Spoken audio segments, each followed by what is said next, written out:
Hello, Aria here. Thank you for joining me as we explore how I made this GLaDOS mask out of Ava foam. Before we begin, I really want to thank Mr. Volt who provided CAD drawings for his amazing GLaDOS project. Links in the doobly-doo to his videos, and you really got to check it out. It's absolutely amazing.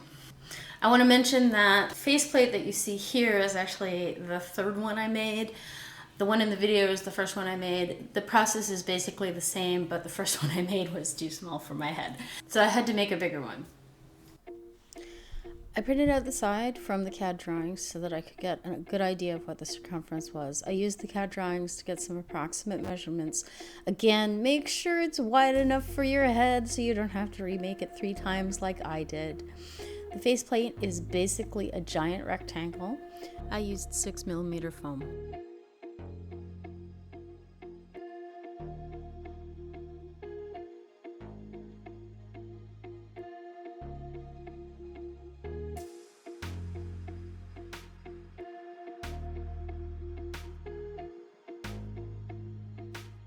Here I'm marking where I want to put the curved supports. So the faceplate is basically 2 curves. The curve that goes around the sides and a little bit of a curvature in the front. I want to make sure that they're even.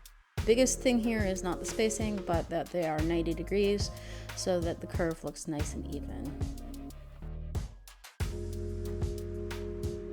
I'm just sketching out what I want the curved struts to look like. This is completely by eyeball. You can use the CAD drawings to sort of get an idea of what the curve should be, but you'll have to sort of convert it to what you want to do. I often fold my patterns in half so that I get good symmetry. Then cut out a whole bunch of struts. I started here with the scissors, but I wasn't happy with the edge I was getting. It's important to have a nice 90-degree edge so that you get everything nice and square and straight and good connection so that the faceplate will hold the curve nicely.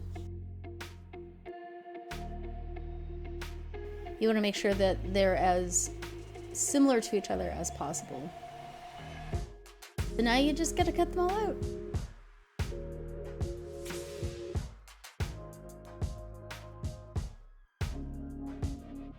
I'm sketching out the shape for the eye hole. Again, using double symmetry. There are ways you could print this out from the CAD drawings, but oftentimes I find eyeballing things will get you a better aesthetic in the end. The CAD drawings were a great, amazing place to start, but artistically you don't want to get too rigid because when you're making it out of foam rather than metal and plastic, you have to change certain things.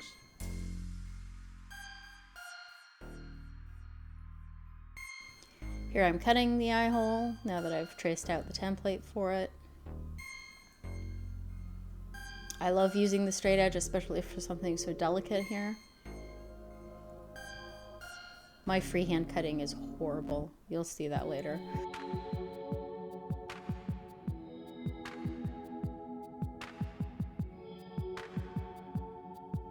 Remember to always cut as close as you can, but if you're going to mess up your cut, undercut so that you can trim and sand it out later. And we're going to heat it up so that we can give it an initial first curve so that when we glue in the struts, they aren't doing all the work of maintaining the shape. We're just going to apply some contact cement here. Notice I'm using good ventilation, but I am not using a mask.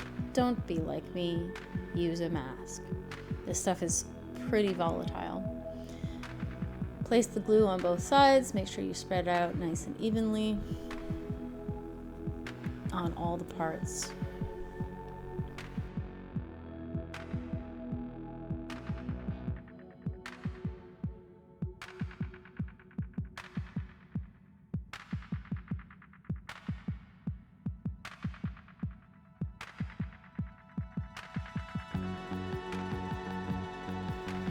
Now carefully put the curved supports on, making sure to press hard to to make a good connection. And continue that for all of the supports.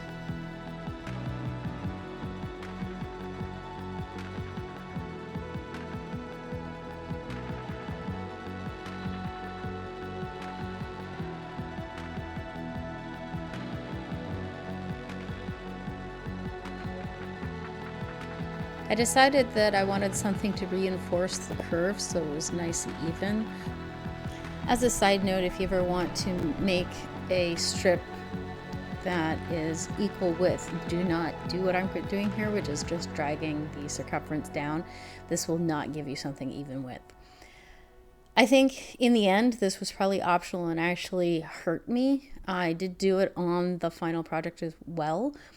And at the end, especially because I didn't allow for the thickness of the material, it made the curve not fit the sides correctly.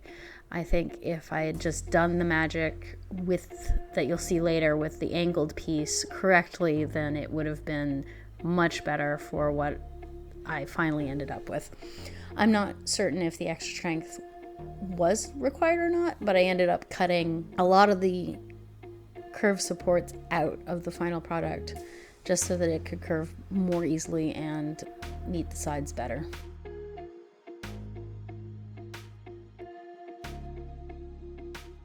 This is me just fitting them in between the supports, cutting them and gluing them in. You can see this is the final product, and you can see it doesn't curve very well.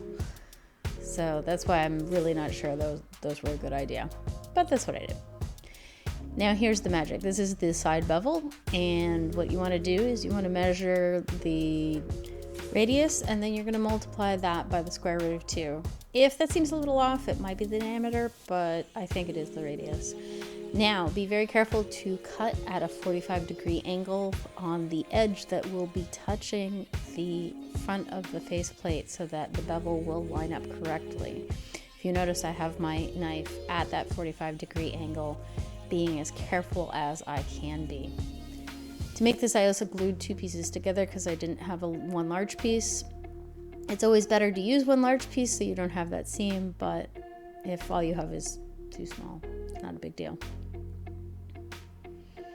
And then we're going to apply the glue and smooth it out and stick it on.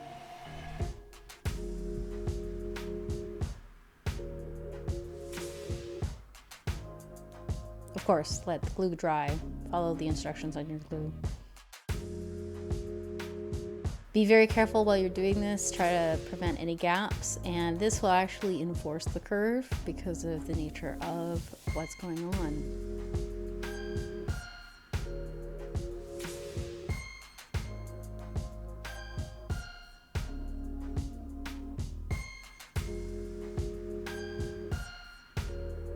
Press that seam nice and tightly and evenly the whole way down. You can go for registration marks. And I very purposely made mine a little too long so that I could just trim it off and make sure that I got a nice perfect edge. And there's the faceplate all done. So now we're going to work on the eye. I've printed this out from an image and made some templates from it. Keep in mind that it's hard to print out an image that's perfectly flat onto the camera so that you get the right aspect ratio, so definitely use your artistic eye. To get the thickness, I'm sandwiching 2 pieces of floor mat together for the iris of the eye, and then for the outer frame I am sandwiching a piece of floor mat with some 6mm. I used a drill to cut out the majority of the material that I wanted to get rid of, and then cut in the rest. Before you start grinding, try to get rid of as much material as you can possible. I didn't record the grinding I did on for the eye shape.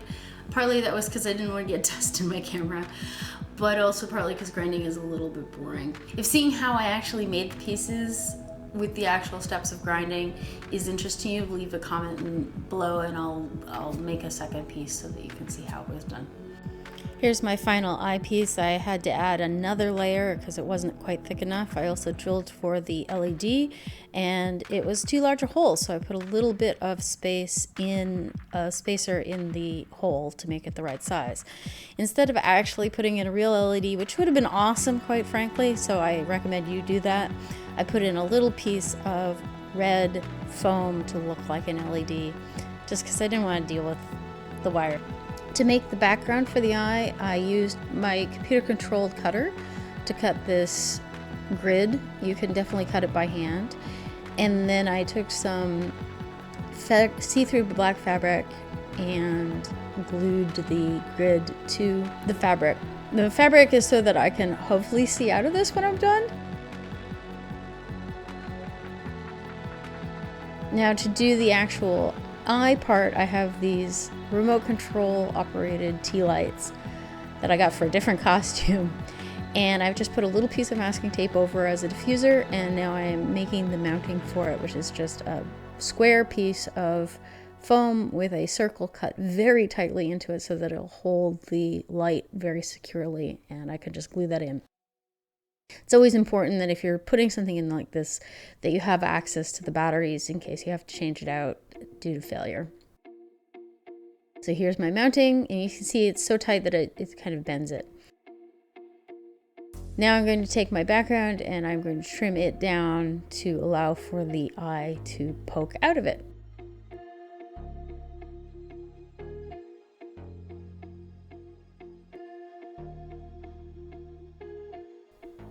Now I'm going to trace around the frame and trim the background to the frame size.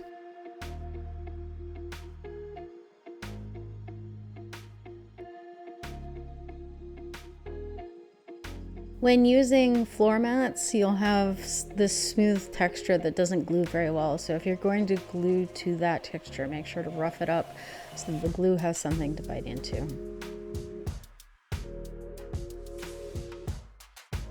Here's my final faceplate, which has also been coated with about 6 layers of acrylic white enamel paint. To make the mounting for the eye, I hot glued in some black skewers that I painted. I'm going to secure them tightly with the hot glue. I should have painted the hot glue and made sure it looked nice and neat from the front before continuing on, so I recommend you do that. Next, we're going to mount the eye. GLaDOS can move her eye and emote a whole lot with it, so I wanted to at least make the eye posable even if I couldn't motorize it. So I'm making a bunch of sliding, interlocking foam pieces so that I can open the iris, close the iris, and move the frame up and down.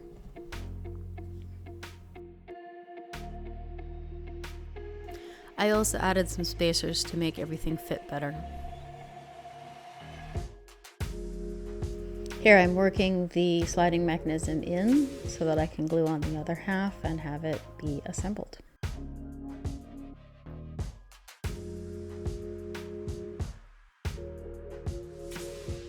You don't have to do this, you could just glue the eye together without having these sliding mechanisms and make it a lot simpler. As it turned out in the end, it wasn't that easy to pose the eye, so it was not worth the effort.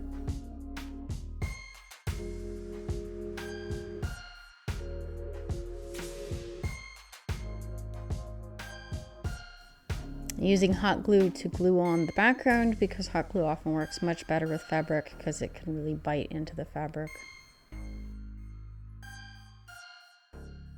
And trimming it to size.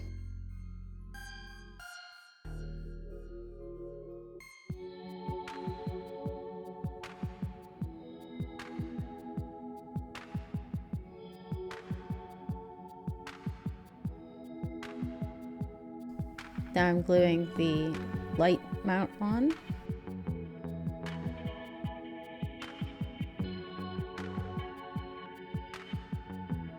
And we get our first test of posing the eye with the light on. We're going to mount the eye assembly into the faceplate now. I added a thin strip of 2mm foam on the inside of the eye hole just to make things look a little more clean.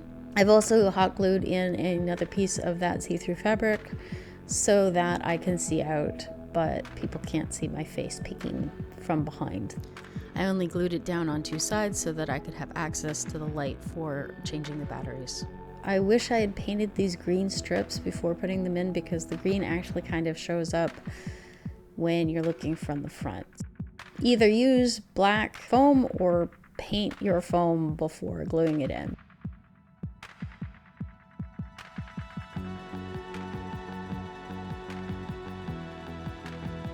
Thank you so much for watching. I hope to get part 2, making the sides, up soon. And if you have any questions, please feel free to ask. Thank you.